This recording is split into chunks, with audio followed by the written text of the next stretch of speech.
You send a message to your friend on the other side of the world, and within seconds, they reply. How does this happen so seamlessly?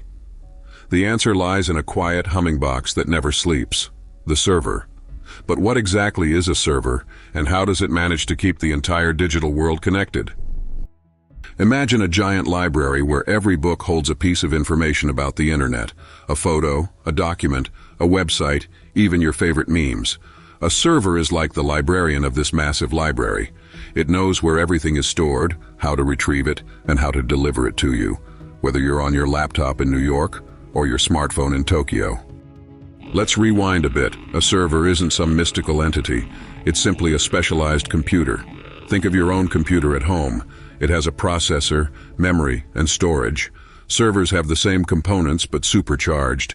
They're built to handle thousands, even millions of requests at once. It's like comparing a city's power plant to a small generator. Same idea, vastly different scale.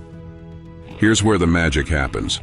When you type a URL like youtube.com, your device sends a request to a server through an intricate network of cables, satellites, and signals. The server receives your request, finds the data you're looking for, and sends it back to your screen in the blink of an eye. And no, this isn't teleportation. It's speed, precision, and a lot of clever engineering. Now, servers don't work in isolation. They're part of a vast ecosystem called a data center.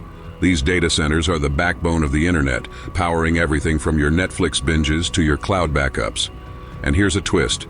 These places generate so much heat that some companies are building data centers underwater to keep them cool. But servers don't just store data. They're the conductors of an immense orchestra. They're constantly routing traffic, balancing loads, and ensuring that the internet symphony never skips a beat. Without them, the digital world as we know it would collapse in chaos. So next time you send a message, stream a video, or even scroll through your social media, take a moment to appreciate the real heroes of the internet. They're not flashy. They don't seek the spotlight. But these silent, tireless machines are what make our hyper-connected lives possible. And that, my friend, is the secret life of servers.